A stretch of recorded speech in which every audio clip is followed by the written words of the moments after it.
I'm gonna rewind and maybe redo the beginning of this and say 10 highlights from the Las Vegas Barber Expo in 20 minutes. Lesson number 1, clippers are like cars. Clippers are like cars. When you drive a new car, it takes some time for you to adjust to the pedals, right? The gas pedal, the brake pedal, some of them need more pressure and some of them need less pressure. Clippers are like cars in the same way. No clipper is the same. Some clippers are going to need more pressure, some clippers are going to need less pressure. Even some clippers for certain clients, you might need more pressure or you might need less pressure depending upon the hair texture that they have or even the specific cut that you're trying to achieve. So whenever you pick up a new clipper, you're gonna want to get to know the clipper, right? You gotta build a relationship with the clipper just like you might do with a brand new car. Try out all of your different techniques, try with a guard and without a guard, try your corner cutting, really experiment to see how that clipper is going to respond versus a different one. All right, lesson number 2. You're probably leaving money on the take-home table. The cosmetic grooming and take-home product industry has an estimated worth of $74.8 billion. That's billion with a B. Now, a lot of barbers have 10 favorite clients, right? You got 10 of your most loyal clients. Now, I want you to picture for a second, what does their bathroom look like? What do the products in their bathroom look like? How many are there, right? Let's just go through it for a second. In their shower, they probably have a shampoo, conditioner, body soap, body wash, right? At their sink or around their sink. For their beard, they probably have shave gel, right? They have a razor. They probably have like beard oil. They might have clippers, right? They need products to take care of their beard. What about skincare? They might have a cleanser, they might have a moisturizer, they might have sunscreen, right? Something to take care of their skin. What about hairstyling? They probably have a pomade or a clay, they probably have a comb or a brush, maybe a sea salt spray or some type of hairspray, right? I just listed off a lot of different products. These are all called take-home products, and it's a $75 billion industry. Where did your clients buy those products from? Did they buy it from Amazon? Did they buy it from Target? Why aren't they buying it from you? The retail opportunities for barbers are tremendous. Ivan Zoot calls it flipping shampoos, right? You buy a shampoo for $10, you sell it for $20. You made $10 there, right? You buy a pomade for $8 and you sell it for $18. You make $10 there. So many barbers are not taking advantage of selling take-home products, and essentially we're losing to the big players like Amazon and Target. It's a $75 billion industry. You could have a very tiny slice of that pie that could actually significantly increase the revenue to your shop. Are you leaving money on the take-home table? Maybe. Lesson number 3, superior tools versus traditional tools. Now, you could seriously hurt your client if you end up picking up that zero-gapped trimmer and using it to cut a child, or using it to cut someone who actually has very sensitive skin. That could leave irritation, that could leave redness, you could actually cut them. I know personally for myself, right, I've been cut on the nape of my neck by a barber before, or a cosmetologist before, and I never went back, right? You need to know the difference between a superior tool and a traditional tool. You have to pay attention to what is the purpose. Again, kind of going back to clippers are like cars, right? When are you going to use a tool for what purpose? And you really have to be careful and take into consideration the comfort of your client, because you really don't want to mess anybody up. So you always want to have at least one zero gap trimmer, yeah, sure, to be able to do certain styles or certain cuts or certain lineups, etc. But you're also going to want to have a non-zero gap trimmer on your station to pay attention of like, well, I'm not going to use my superior tool right now. I'm just going to use the traditional tool that's not zero gap. So you got to have a little bit of both in your station, ultimately to provide a good service and to keep your clients safe, right? Lesson number 4, cash in with color. Blonde Solutions did a presentation during the education section that had a lot of barbers kind of buzzing, I'd say. Barbers have been left out of the color game for a very long time, which is kind of surprising because obviously as a licensed barber, we actually have coloring within our scope. You can totally give a color, which is maybe a common misconception. And right now, barbers are kind of doing a migration towards color. Now, here's the example of how it can even make you more money. During Miggy Hair's demo, it took him only 20 minutes to apply the color, and then it would take an hour for it to process. And this was all done in one session to get that like platinum white look, right? Now, what do you do when that client is processing for an hour?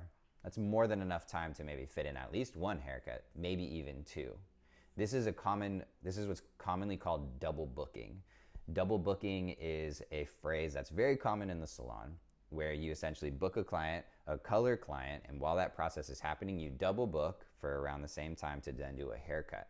You're now essentially servicing two clients at the same time. Barbers call double booking a negative way, whether you book the same client at the same slot. That's not a good look because that's an accident and someone has to wait or go back, but you can actually intentionally double book if you have the right services like coloring, for example. Cashing in on color is significant. Now let's talk about this, break it down even further. There's a difference between a regular service, an add-on service, and then your take-home products, right? Regular service for barbers is typically going to be your haircut, right? An add-on service might be your like beard, or in this instance, let's say a color, right? Or maybe you could think about a perm, right? Third is going to be a take-home product. Now, how this works for color is if someone is going to come in to get a color, they are likely also going to get a haircut.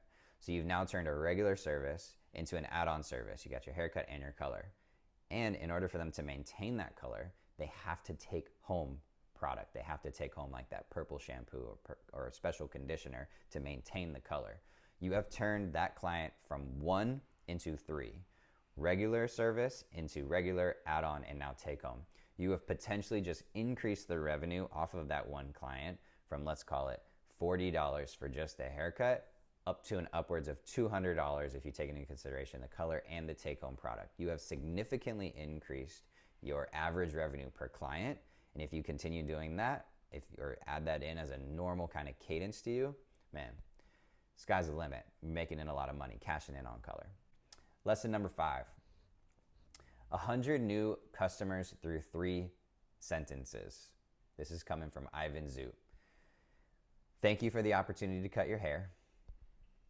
I appreciate your business. If I gave you 2 cards, would you share them with your friends? Word of mouth will always be the fastest way for you to grow your clientele.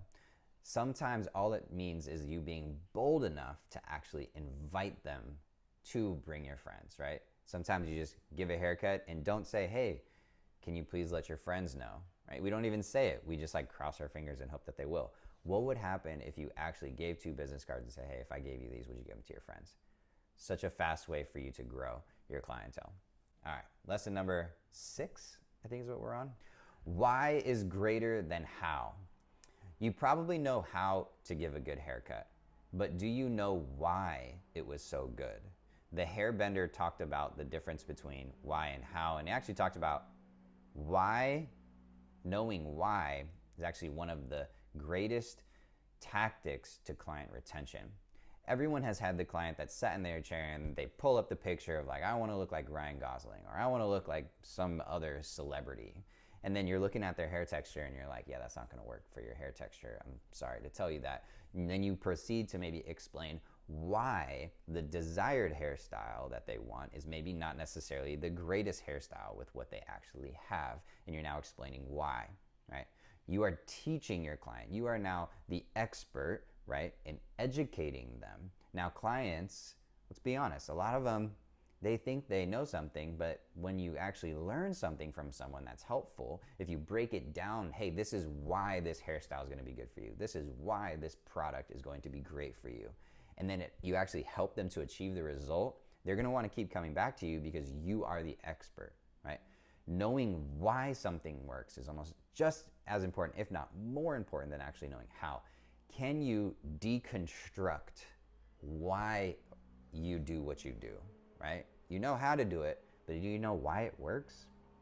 Understanding that is going to be crucial to you being able to execute any hairstyle that you're trying to cut. And also it's going to be crucial for just the education of your clients. And if you educate them and teach them something new, they're going to want to come back.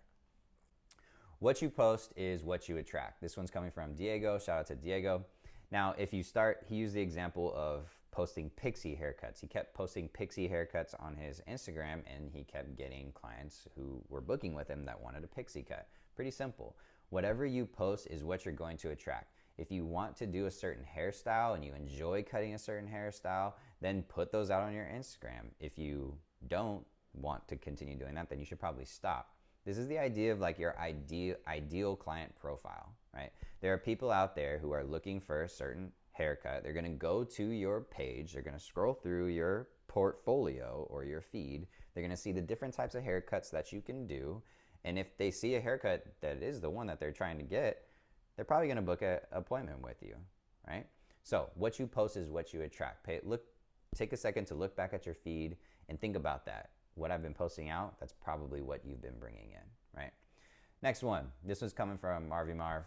It's a great line. A lot of people are addicted to education, but allergic to application. Another phrase that he'll say is knowledge is not power. Applied knowledge is power.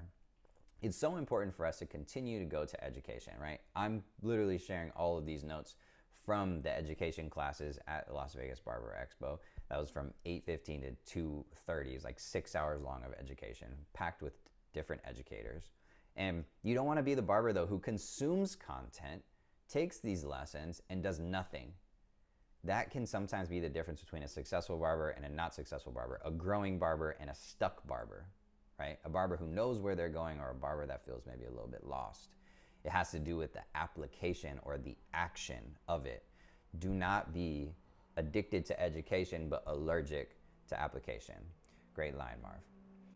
Number 9, success is hidden in delivering experiences. This is a line from Ivan.